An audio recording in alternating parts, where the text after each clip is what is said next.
प्रिय विद्यार्थियों, गणित कक्षा 10 में आपका स्वागत है। आज के इस वीडियो में हम लोग गणित का 7वां चैप्टर निर्देशांक ज्यामिति के बारे में पढ़ेंगे। सबसे पहले हम लोग इसका बेसिक कंसेप्ट जो भी है उसको अच्छे से समझ लेंगे। उसके बाद हम लोग प्रश्नावली 7.1 को अच्छे तरीके से लगाएंगे, ठीक है। अतः लास्ट तक आप लोग इस वीडियो को अच्छे से ज़रूर देखिएगा। सबसे पहले इस प्रश्नावली को शुरू करने से पहले आपको कुछ इस चैप्टर का बेसिक पॉइंट जानना जरूर, क्योंकि ये चैप्टर बहुत ही क्या है, इम्पॉर्टेंट है। यह अकेले 5 नंबर का आता है। जो नई शिक्षा नीति आई है और जिसमें आपका एनसीईआरटी किताबें चेंज भी हुई हैं, बहुत सारा सिलेबस कटा है, तो उसी के अकॉर्डिंग हम आपको इसमें बता रहे हैं। निर्देशांक ज्यामिति वाले चैप्टर में भी बहुत सारा टॉपिक कट गया है, तो उसको भी हम इस वीडियो में आपको बताएंगे। और ये भी बताएंगे कौन कौन मतलब टॉपिक है और कौन कौन कट गया है, और इसका पहले बेसिक भी बताएंगे और सवाल को अच्छे तरीके से लगाना भी सिखाएंगे। तो लास्ट तक आप लोग इस वीडियो को ज़रूर देखिएगा। आइए हम लोग इस वीडियो को शुरू करते हैं। तो जो चैप्टर का नाम है निर्देशांक ज्यामिति, आप क्लास 9th में निर्देशांक ज्यामिति के बारे में थोड़ा कुछ सीखे जरूर होंगे, लेकिन फिर भी हम आपको यहाँ एकदम शुरू से बेसिक से बता रहे हैं ताकि कोई भी पॉइंट आप मिस न करें। यह मानती हूँ कि आपने 9th में थोड़ा बहुत नहीं ध्यान दिया था, आपको बताया नहीं गया था, तो इस सब चीज़ों को ध्यान में रखते हुए हम सबसे पहले आपको एकदम बेसिक से निर्देशांक ज्यामिति के बारे में शुरू कर रहे हैं। देखिए, जो चैप्टर नंबर कौन सा 7वां है, निर्देशांक ज्यामिति। इसका इंग्लिश में नाम होता है कोऑर्डिनेट ज्योमेट्री, ठीक। इसकी जो परिभाषा क्या होती है, बीजगणित के प्रयोग से विकसित ज्यामिति को निर्देशांक ज्यामिति कहते हैं, या फिर बीजगणित के प्रयोग से ज्यामिति की समस्याओं को हल करना निर्देशांक ज्यामिति कहलाता है। यानी गणित की वह शाखा जिसमें बीजगणित और ज्यामिति दोनों का उपयोग होता है, उसको हम लोग क्या करते हैं, निर्देशांक ज्यामिति कहते हैं। इस तरीके आप समझ सकते हैं, ठीक। यानी बीजगणित का भी प्रयोग होगा, इसमें ज्यामिति का भी, दोनों यानी दोनों गणित की दोनों शाखाओं का इसमें एक साथ यूज होता है, उसको क्या बोलते हैं हम लोग, निर्देशांक ज्यामिति। गणित की इस शाखा का आविष्कार फ्रांस के प्रसिद्ध गणितज्ञ रेने दकार्ते ने 17वीं शताब्दी में किया था। यानी जो गणित की शाखा है, यानी जो गणित का हिस्सा निर्देशांक ज्यामिति, इसकी शुरुआत सबसे पहले कौन किया था, फ्रांस के गणितज्ञ थे, उनका नाम था रेने दकार्ते, ठीक है। उन्होंने इस गणित की शुरुआत की थी, कब की थी, 17वीं शताब्दी में किया था। और क्यों किया था इसके बारे में भी हम आगे पढ़ रहे हैं। और इसकी बेसिक कंसेप्ट क्या है, किसी तल में स्थित किसी बिंदु का निर्धारण करने के लिए उस तल में क्षैतिज तथा ऊर्ध्वाधर 2 रेखाएं खींची जाती हैं और ऐसे तल को कार्तीय तल कहते हैं। मतलब जैसे मान लीजिए ये समतल है, क्या है, कागज क्या है, एक समतल, इसकी केवल क्या है, लंबाई है और क्या है, चौड़ाई है। मान लीजिए इस कागज़ पे हमारे पास यहाँ पे कोई पॉइंट है, ठीक है। इसको हमको एग्जैक्ट लोकेशन बताना है कि मतलब यहाँ इधर से कितना दूर है, चाहे इधर से कितना दूर है। इसके लिए हम लोग क्या करते हैं, एक क्षैतिज, इसके बगल में एक क्षैतिज और एक ऊर्ध्वाधर रेखा इस तरीके से खींच देते हैं, ठीक है। अब इसके बाद इसका पोजीशन बताना क्या हो जाएगा, बहुत ही आसान। तो जो ये क्षैतिज रेखा रहती है इसका नाम रहता है यक्स डैश। क्या नाम रहता है, यक्स डैश। जो ऊर्ध्वाधर रेखा रहती है इसका नाम रहता है वाई और वाई डैश।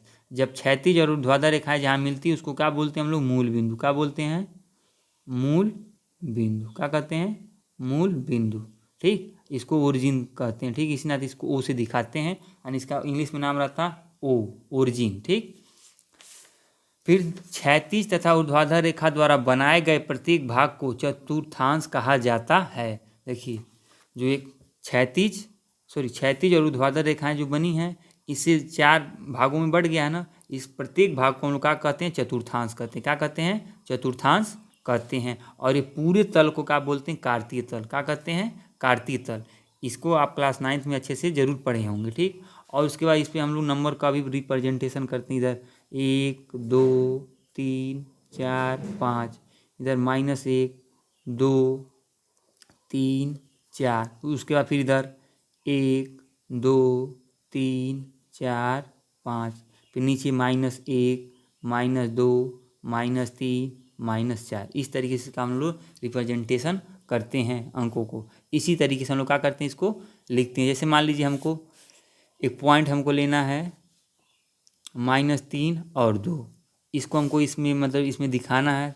तो देखिए, पहला क्या होता है यक्स, दूसरा क्या होता है वाई। यक्स को भुज, वाई को क्या कहते हैं हम लोग, कोट। यानी यक्स का माइनस और वाई का प्लस। तो देखेंगे यक्स का माइनस यहाँ पे है और वाई का प्लस कहाँ है, यहाँ पे। यहाँ तो हम लेंगे तो -3 यहाँ है, ठीक, और +2 कहाँ है, यहाँ पे है। तो +2 यहाँ, माइनस का इधर से ऐसे जाएगा, इसका इधर से ऐसे आएगा, तो यहाँ पे हमको पॉइंट मिलेगा। ठीक, तो ये जो पॉइंट मिलेगा इसका हम नाम दे सकते हैं क्या है, -3,2। से मान लीजिए इसका हमको पॉइंट दर्शाना, देखिए कहाँ पे लगभग, मान लीजिए इधर 3 जा रहा है, इधर से भी क्या जा रहा है, 3 ही जा रहा है, यानी इसका एग्जैक्ट लोकेशन क्या है, 3,3 है। इस तरीके का निर्धारण आपने क्लास 9th में सीखा होगा। तो इधर से जो रेखा जाती है क्षैतिज, उसको x डैश, y डैश ऊर्ध्वाधर वाली रेखा को कहते हैं। जहाँ पे वो कटते हैं, मिलते हैं, मूल बिंदु कहलाता है। मूल बिंदु का निर्देशांक जो हमेशा क्या होता है, 0 0 होता है। ठीक, ये आप भी जानते होंगे, नहीं जानते तो जान लीजिए, 1 नंबर में बहुत ज़्यादा पूछता है। अब उसके बाद वो बिंदु जहाँ क्षैतिज तथा ऊर्ध्वाधर रेखाएं प्रतिच्छेद होती हैं, मूल बिंदु ओरिजिन कहलाता है, जिसको हमने आपको बता दिया। ठीक, ये क्या कहलाता है, ओरिजिन, इसको ओ से दर्शाते हैं। इसका निर्देशांक क्या होता है, 0 0 होता है। ठीक, कार्तीय तल में स्थित किसी बिंदु के निर्देशांक को x, y के रूप में लिखते हैं। जो भी निर्देशांक रहता है हमेशा कैसे लिखते हैं, x, y के रूप में लिखते हैं। जो पहला क्या कहलाता है, भुज, क्या कहलाता है, भुज। ठीक, और दूसरा को क्या कहते हैं, दूसरे वाले को कोट, क्या कहते हैं, कोट। यानी x को भुज, y को क्या कहते हैं, कोट कहते हैं। निर्देशांक x, y में x को भुज तथा y को कोटि कहते हैं। ये बात आप जानते हैं। और जब ये बन जाता है, 4 भागों में चतुर्थांश बनता है, तो इसके गिनने का क्रम भी इधर से है, 1 2 3 4, यानी प्रथम, द्वितीय, तृतीय और चतुर्थ। ठीक, और प्रथम चतुर्थांश में जो x y का जो वैल्यू रहता है, क्या रहता है, दोनों प्लस प्लस रहता है। सेकेंड में क्या रहता है, माइनस और प्लस। थर्ड वाले में माइनस माइनस, चौथे में प्लस माइनस। इसको भी आपको तैयार करना है। देखिए x प्लस है, y भी प्लस, ये दोनों प्लस है। यहाँ पे क्या है, x क्या है, माइनस है, y क्या है, प्लस। यहाँ x भी माइनस, y भी माइनस। यहाँ x प्लस है, y क्या है, माइनस। तो 4 भागों में बढ़ जाता है, इसको चतुर्थांश कहते हैं। इधर से इसकी गिनती होती है, और पूरे को क्या कहते हैं हम लोग, कार्तीय पद्धति, कार्तीय तल कहते हैं। ठीक है, समतल कह सकते हैं। और इसका पहला प्लस प्लस, दूसरा क्या होता है, माइनस प्लस, तीसरा माइनस माइनस, चौथा प्लस माइनस होता है। अब आता है एक पॉइंट और इसमें आता है, आपको ध्यान देना, संरेखी बिंदु। संरेखी बिंदु किसको कहते हैं, यदि 3 या 3 से अधिक बिंदु एक ही रेखा पर स्थित हों तो वे संरेख बिंदु कहलाते हैं। यानी कहने का मतलब है, कोई भी 3 पॉइंट, जैसे मान लो 1 2 3 इस तरह आगे पीछे हैं, इस तरह ऐसे ऐसे हैं, तो इस तरह नहीं, ऐसी कोई मतलब 3 पॉइंट या 3 से अधिक जो एक सीधी रेखा में हो। देखिए 4 है, तो इसको क्या हम लोग बोलेंगे, संरेख। क्या कहेंगे, संरेख कहेंगे, क्योंकि एक सीधी रेखा में 3 या 3 से अधिक होने चाहिए। ठीक है, मतलब 3 कोई पॉइंट है तो इसको मिला के एक सीधी रेखा बना सकते हैं। इस नाते क्या होगा, ये संरेख होगा। ठीक, तो संरेख बिंदु के बारे में जान गए, चतुर्थांश के बारे में जान गए, भुज कोटि के बारे में जान गए, इसकी डिफिनेशन के बारे में जान गए। अब आइए हम लोग देखते हैं चैप्टर में है जो उसका शुरुआत करते हैं। देखिए यहाँ पे कहा है ना, x निर्देशांक को भुज, एप्सिका, y को कोट, ऑर्डिनेट कहते हैं। ठीक, इसके बारे में आपको हमने बताया भी है। इसमें देखिए बहुत सारा पॉइंट दिया, आप इसको पढ़ सकते हैं। अब जो यहाँ पे आपको क्लास 10th में पढ़ना है, जो सबसे ज़्यादा पढ़ना है, हाँ, इसका उपयोग कहाँ कहाँ पे होता है, मतलब ये जो हम लोग गणित पढ़ रहे हैं, इसका उपयोग कहाँ होगा। तो ये क्या लिखा है, बीज गणित को ज्यामिति द्वारा समझने भी सहायक होती है। इसी कारण निर्देशांक ज्यामिति के भिन्न क्षेत्रों में व्यापक अनुप्रयोग है, यानी इसका उपयोग है। जैसे भौतिकी, इंजीनियरिंग, समुद्र परिवहन, नौकागमन, नेविगेशन, भूकंप शास्त्रीय संबंधी यानी सेस्मोलॉजी, और कला में इसका उपयोग किया जाता है। यानी नौकागमन को क्या बोलते हैं, नेविगेशन, भूकंप साधन, जहाँ भूकंप के बारे में पढ़ा जाता है, भूकंप का अध्ययन किया, उसमें सिस्मोलॉजी बोलते हैं। ठीक है, और कला के क्षेत्र में इसका उपयोग होता है। तो जो पहला पॉइंट है, देखिए इसका पहला पॉइंट था भूमिका। भूमिका हमने अच्छे से जान गए। अब इसका जो फर्स्ट, जो सेकंड रूप है, अच्छा, इसका मतलब शुरुआती दौर क्या है, दूरी सूत्र। इसको इंग्लिश में लोग बोलते हैं सेक्शन फार्मूला। क्या बोलते हैं, सेक्शन फार्मूला। जैसे मान लीजिए कोई निर्देशांक दिया है, इसमें 2 पॉइंट है, एक पॉइंट यहाँ पे है, एक पॉइंट यहाँ पे, चाहे कहीं पे है, तो 2 बिंदुओं के बीच की दूरी हमको निकालने को क्या कहते हैं, दूरी सूत्र।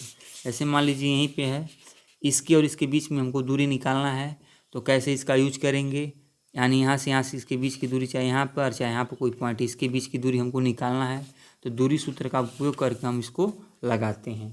तो दूरी सूत्र का प्रयोग भी हम आपको बताएंगे। ठीक है, जिसको हम लोग क्या बोलते हैं, विभाजन सूत्र या सेक्शन फार्मूला। 2 बिंदुओं a x1 y1 और बिंदु b x2 y2 को जोड़ने वाले रेखाखंड AB को m1 अनुपात m2 के अनुपात में आंतरिक रूप से विभाजित करने वाले बिंदु p x y के रूप के निर्देशांक क्या होती है। ये तो बड़ा वाला हो गया, लेकिन एक नॉर्मल जो विभाजन सूत्र है, नॉर्मल दूरी सूत्र जो होता है उसको हम लोग पढ़ेंगे। सॉरी, हमने विभाजन सूत्र को बता दिया, दूरी सूत्र को बताना है।